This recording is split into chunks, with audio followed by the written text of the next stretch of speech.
Bonjour à toutes et à tous, bienvenue sur cet épisode de Donner à voir.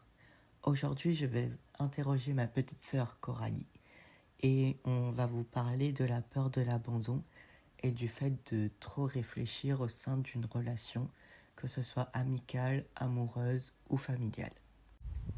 Aujourd'hui, nous accueillons Coralie et avec elle, nous allons parler de la peur de l'abandon. Donc, merci beaucoup Coralie de participer. Il n'y a pas de quoi. J'aimerais savoir comment tu as su que tu avais une peur de l'abandon. Je vais pas te mentir, c'est ma mère qui me l'a dit.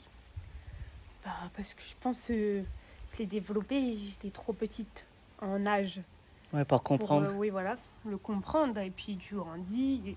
Et ma mère, elle me l'a dit. Est-ce que tu as une peur de l'abandon que avec maman ou est-ce que tu as une peur de l'abandon avec tout le monde, genre tes amis, tes frères et sœurs? Non, avec tout le monde en vrai. Que ce soit amis, famille, amour, etc. Après, ça c'est plus développé avec vous, mes frères et sœurs et ma chère mère. Mais non, ça a touché toutes les sphères sentimentales. Et ça se caractérise comment chez toi, cette peur de l'abandon? Bonne question. Est-ce que... Comment dire? Alors, moi, par exemple, j'ai une peur de l'abandon aussi. Mais, par exemple, quand je commence à apprécier quelqu'un amoureusement ou quoi, j'ai peur de l'abandon. Donc, je me dis, je vais rejeter la personne. Comme ça, je me ferai pas rejeter. Toi, ouais, ça c'est pas comment? du tout, moi. Moi, je m'attache à quelqu'un, amoureux ou amical, moi j'y vais à fond. Moi, je me dis, j'ai qu'une vie, si je veux m'attacher à la personne, je m'y attache. Mais c'est le après, on va dire. C'est que j'ai pas envie que la personne elle m'abandonne. Maintenant que j'ai développé des sentiments, pour moi, t'es dans ma vie, à vie. Tu ne pars pas. Et du coup, ouais, des fois, comment dire en français? Je suranalyse tout. Ce que la personne, elle va dire, ce qu'on va me montrer, que ce soit amical, amoureux, familial. J'analyse tout, en fait. Parce que je me dis, ouais, là, la personne, elle est un peu bizarre. Qu'est-ce qui lui arrive? Est-ce qu'elle va partir de ma vie? Tu vois ce que je veux dire? Oui, quand la personne n'a pas un comportement comme d'habitude, Habituel, quoi. ouais. Ah, ça, je déteste. Vraiment, comportez-vous régulièrement. Parce que, ouais, c'est suranalyser tout ce que la personne, elle fait, etc. C'est horrible. Bah, du coup, même pour toi et les gens qui t'entourent, ça doit pas être simple. Du coup, Oui, mais si tu après, dois moi, je le montre pas. oui, mais si tu dois tout analyser Ah tout le oui, mais temps, après, c'est épuisant. c'était plus dur, on va dire, en étant plus jeune. Quand tu veux garder tout le monde dans ta vie. Mais après, comme j'ai dit, on grandit et on apprend à faire la part des choses. Et est-ce que tu as encore peur de l'abandon ou là tu te sens mieux et tu te dis ben si les gens ils restent dans ma vie, ben c'est super bien, mais s'ils partent, c'est leur droit aussi de partir. Bah, ça dépend, je pense que ça part pas vraiment parce que j'ai pas été voir un psy, tu vois ce que je veux dire? Oui. J'ai pas été faire soigner réellement la blessure de l'abandon, mais ça va mieux. Amicalement, franchement, j'ai fait un gros travail. Je me dis, si les gens ils veulent rester, ils restent. S'ils partent, ils partent. Après, ça dépend qui. Mes meilleurs amis, j'ai un peu de mal. Mais les autres, les amis, les copains, les potes, quoi, si vous voulez venir, vous venez. Si vous voulez partir, vous partez. On garde pas tous les gens qu'on rencontre dans notre vie. Et après, familial, ça va mieux aussi. Parce que j'ai un cercle assez restreint que je considère réellement comme la famille. Donc je sais que vous n'allez pas partir. C'est différent. Après, amoureux, y a encore un peu de mal. C'est parce que aussi c'est le côté où tu es le plus vulnérable en vrai de vrai dans les sentiments. Donc il y a le plus de mal. Je me dis toujours la personne elle va partir. Mais je travaille dessus. Ça va quand même beaucoup mieux. J'essaie de plus trop tout analyser, de laisser les choses être comme elles doivent l'être.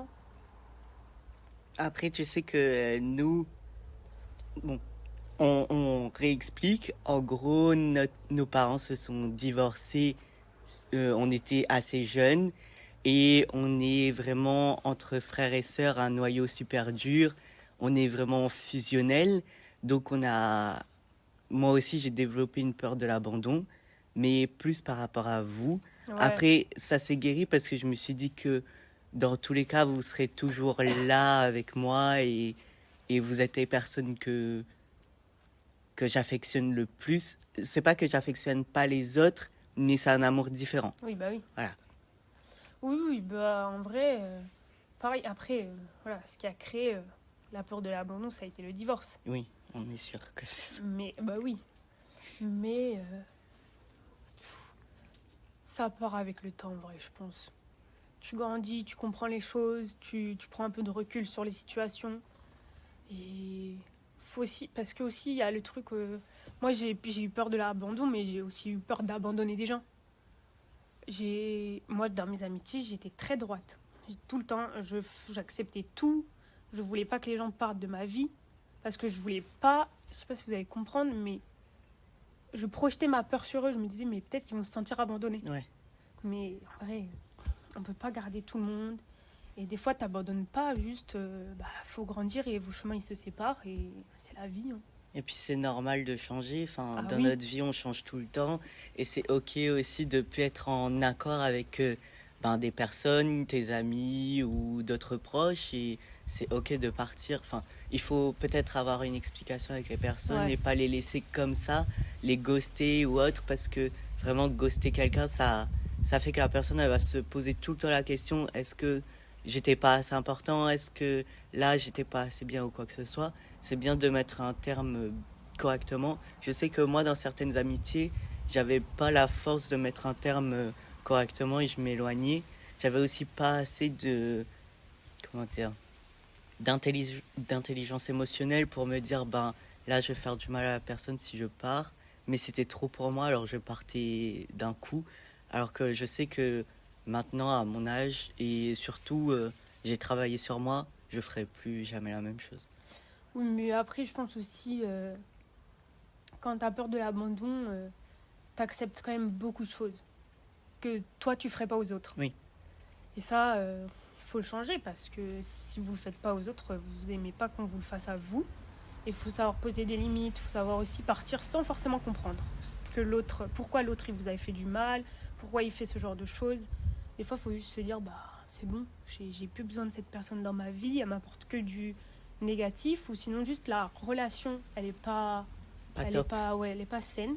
Il faut juste se dire, bah voilà, je prends un pas, je fais un pas en arrière, je prends du recul et je me dis que bah, on rencontrera d'autres personnes. Même niveau famille, il faut pas non plus toujours s'accrocher à des personnes, à des relations dans votre famille parce que vous avez l'impression que vous devez toujours être là pour eux alors qu'eux ils vous le rendent pas.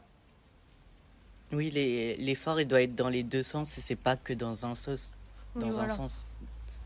Faut pas tout accepter. Faut pas se dire que vous allez abandonner l'autre personne si vous décidez de vous mettre en priorité. Et je pense que c'est le plus compliqué. Après, est-ce qu'on guérit réellement un jour de la peur de l'abandon? Je ne sais pas. Il Je, faut faire des démarches. je pense qu'il faut aller voir un psy. Et en fait, c'est pas vraiment guérir de cette peur, c'est apprendre que, là, dans cette situation, comment dire, on a appris à avoir peur de l'abandon pour X ou Y raison, mais que tout le monde ne va pas nous abandonner et Oui, qu'on ne voilà. va pas abandonner tout le monde non plus. Et que de toute manière, les personnes qui doivent rester dans vos vies, elles vont rester. Hein. Et que même si vous vous acharnez à vous accrocher à quelqu'un, même si vous fait du mal ou quoi, la vie est bien faite. Si cette personne elle doit partir, elle partira. Donc, bon, moi je dis il faut vivre dans l'instant présent. Et puis, dans tous les cas, même si la relation elle est finie, amicalement, amoureusement ou autre, faut garder le bon côté des choses. Oui, Surtout ne pas aller cracher sur la personne après, parce que ça sert à rien. Mais toujours garder les bons moments, ce qui s'est bien passé, et puis voilà.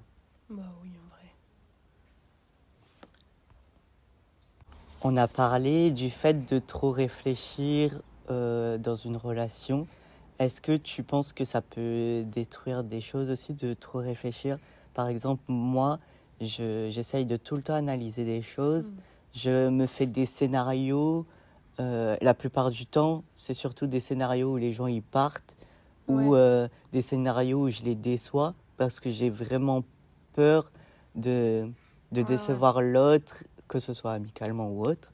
Et je me dis, si j'ai des scénarios dans ma tête et que je prévois que la personne elle va déjà partir, ça me fera peut-être moins mal. Ah oui, oui, je vois. Oui, moi aussi, ça m'arrive les scénarios où je me dis, mais de toute manière, la personne, elle va s'en aller. Mais parce que c'est le truc de trop analyser. D'analyser un comportement qui n'est pas habituel, analyser une parole, même juste le fait de ne pas avoir de parole, de message ou quoi que ce soit. Mais je pense que ça tue les relations parce que c'est toi-même qui te mets dans un truc négatif. Ouais. Et du coup, tu projettes le négatif sur ta relation, mais ça amènera à rien à part juste réaliser ce que tu as imaginé de pire dans ta tête. Mais ça, c'est très compliqué parce que y a des fois où tu analyses et tu te mets dans des états, mais pas possible. Alors que la personne en face, elle, elle est pas dans le négatif, elle te renvoie pas un truc négatif. C'est juste toi qui vas l'analyser de cette manière-là et qui va te mettre toi-même dans un état, mais pas possible pour rien du tout. Alors qu'il suffit juste de demander à l'autre personne si tout va bien, si juste communiquer avec l'autre personne. Ben, je pense que c'est ça qui, pour moi, a été compliqué parce que j'apprends seulement à essayer de communiquer avec les gens. Ouais. Non pas parce que je savais pas communiquer, mais pour moi, c'était pas important de communiquer avec les autres. Et surtout, quand on comprend pas ce qu'on ressent, c'est compliqué de comprendre ce que l'autre ressent. Du coup, juste grâce au podcast et maintenant, j'essaye d'apprendre à communiquer correctement, à mettre des mots sur ce que je ressens. Et aussi, à un certain âge, c'est dur d'apprendre à communiquer correctement sans crier aussi. Ouais. C'est... Oui, mais moi aussi, avant, j'arrivais pas à communiquer. Mais parce que je me disais, la personne, elle va pas comprendre ce que je veux dire en face. Elle va juste l'interpréter à sa manière, mais elle va pas comprendre le vrai problème, mais parce que moi non plus, je le comprenais pas. Je savais pas expliquer correctement ce que je ressentais, ce qui allait pas. Et en grandissant, en vrai, je me dis, mais de toute manière, je perds rien à expliquer réellement ce que je ressens. Parce que si la personne, elle le prend bien, elle le prend correctement, c'est que c'est top et c'est génial. Mais si elle le prend pas bien et que elle veut pas recevoir ce que moi je ressens, bah C'est tant ok mieux aussi. aussi parce que ça fera un tri dans ma vie et je sais que tu prendras jamais réellement ce que je veux dire et les choses que je veux te communiquer. Donc, bah, juste au revoir en fait. Et puis c'est important de communiquer aussi parce que tout ce qu'on communique pas, le corps il va le garder et il va créer d'autres choses, il va somatiser la chose, il va peut-être te créer des maux de ventre ou des maux de tête, il va vouloir que tu sortes cette émotion d'une manière ou d'une autre. Donc c'est bien de communiquer quand on peut et surtout quand on a envie de le faire. C'est toujours bien de parler de ce qu'on ressent. Surtout d'en parler directement parce que si on accumule les choses au bout d'un moment, une petite chose, Plus une petite ouais, chose, plus une ça petite va chose, ça fait devenir un un gros gros truc truc. et ça va exploser et ça peut détruire une relation que bah, tu veux pas détruire, c'est juste que tu n'arrivais pas à exprimer. Mais parfois aussi, je pense faut faire comprendre à l'autre que tu as des problèmes pour, pour communiquer. Que parfois, juste tu te En fait, c'est expliquer ton fonctionnement à l'autre. Non, mais ça, c'est dur. Quand tu comprends pas ton propre Oui, ah bah oui. fonctionnement, c'est dur d'expliquer à l'autre comment tu fonctionnes. Après, je pense faut travailler un peu sur soi. Parfois, il faut aussi s'éloigner un peu des gens, prendre du recul, se recentrer sur soi-même.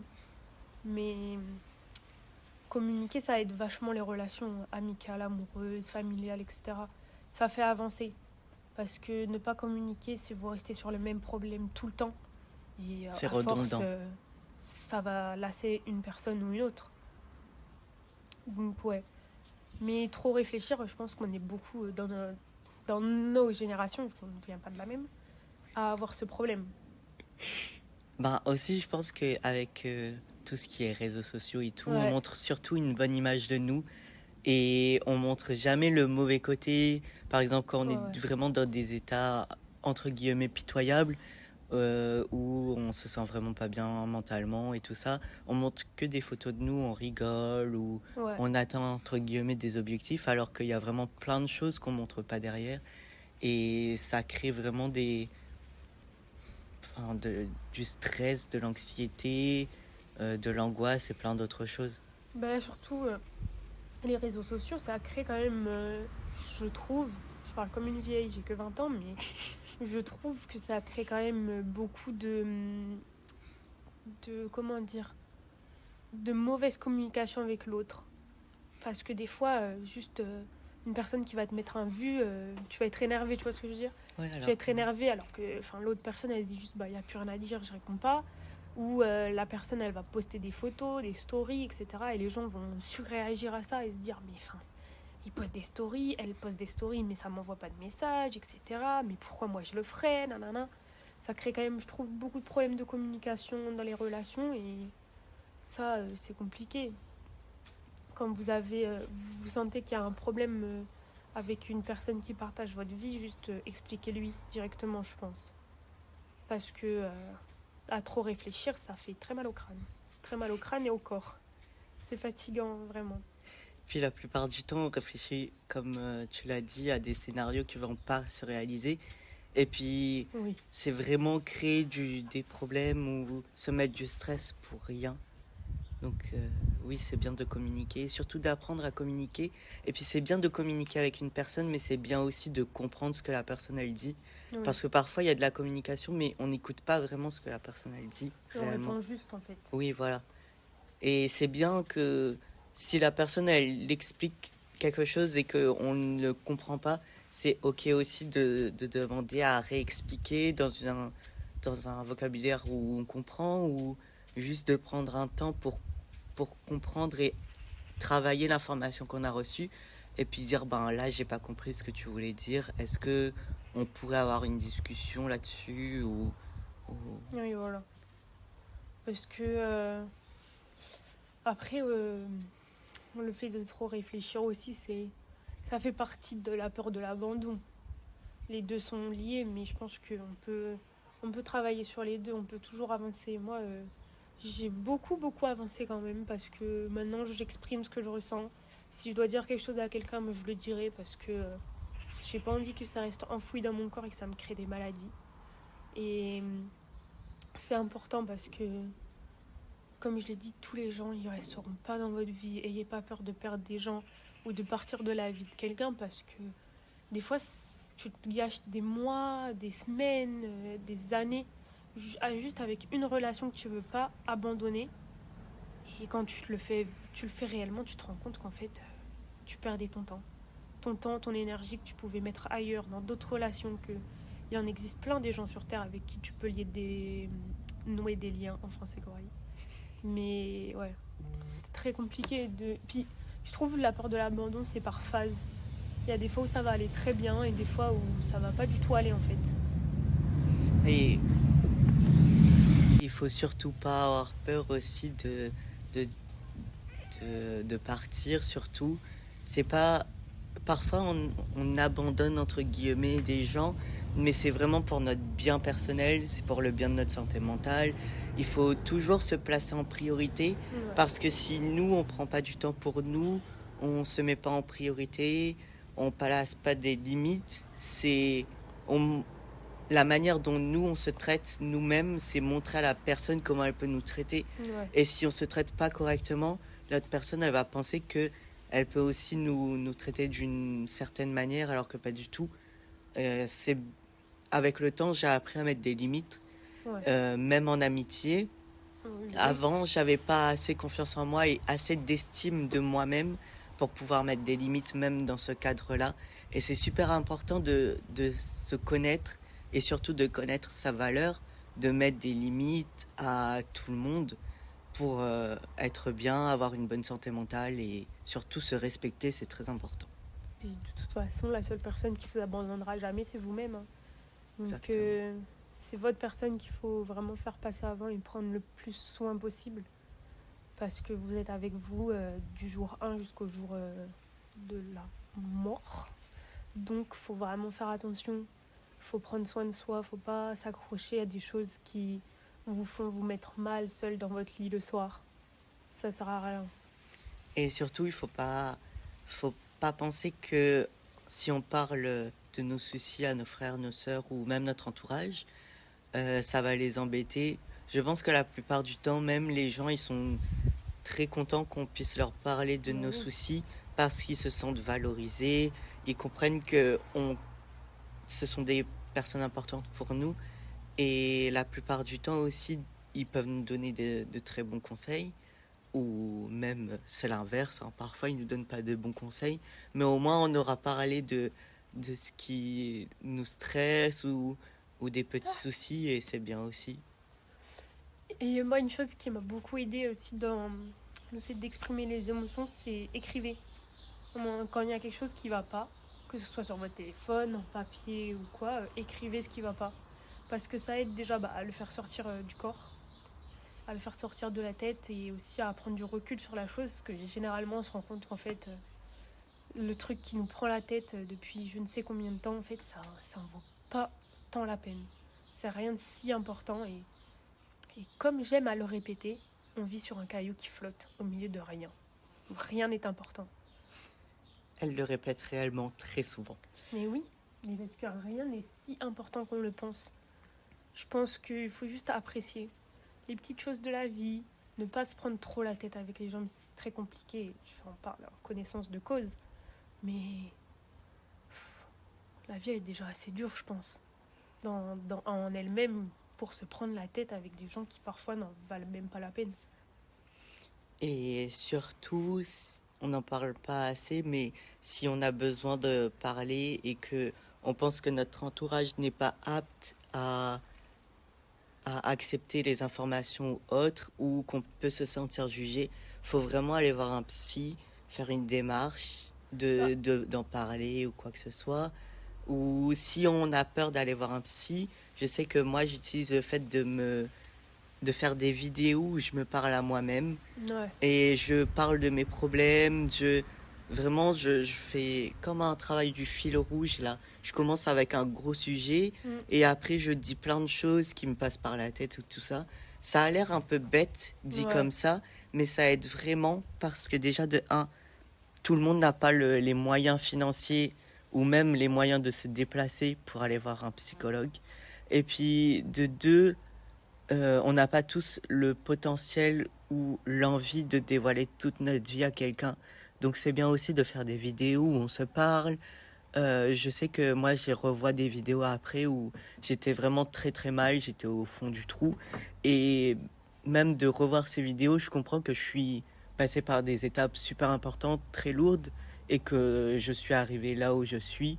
C'est super bien et on comprend que c'est très important de juste communiquer, même sans qu'il y ait quelqu'un pour nous écouter. Ouais, juste trouver une activité qui fait que les pensées, les peurs que vous avez, elles sortent de votre tête en fait. Parce que plus ça reste dans ta tête et plus tu le rumines et plus tu le transformes en un truc encore plus gros que ce que c'était de base. Et quand tu le sors de ta tête, tu te rends compte que parfois, il faut juste un peu de temps et de recul et que les choses elles sont infondées. Il n'y a pas à se prendre autant la tête pour des petits trucs futiles. Merci beaucoup Coralie d'avoir participé à cet épisode. Avec plaisir. Hein. Et si vous avez des questions ou autres, vous pouvez laisser des commentaires. Et lorsque j'aurai vraiment plus de 5 questions, je ferai un épisode dédié pour répondre aux questions que vous pouvez avoir. Et si vous avez envie de participer au podcast aussi, vous pouvez laisser un commentaire et je viendrai vous répondre parce que je trouve ça très important de parler de plein d'histoires et de faire en sorte que les gens puissent parler de leur histoire puisque on est tous différents. Et c'est chouette d'avoir une représentation aussi et de se dire qu'on n'est pas les seuls dans cette situation. Donc merci beaucoup d'avoir écouté cet épisode et passez une très bonne journée. Bisous. Surtout n'oubliez pas que vous êtes des personnes aimées, que vous êtes des personnes très importantes pour beaucoup de gens et que vous avez le droit d'exister tout simplement. Donc soyez vous-même et je suis sûre que vous aidez réellement beaucoup de personnes ou même si on aide une seule personne à se sentir bien, c'est déjà énormément. Donc merci beaucoup à vous d'exister.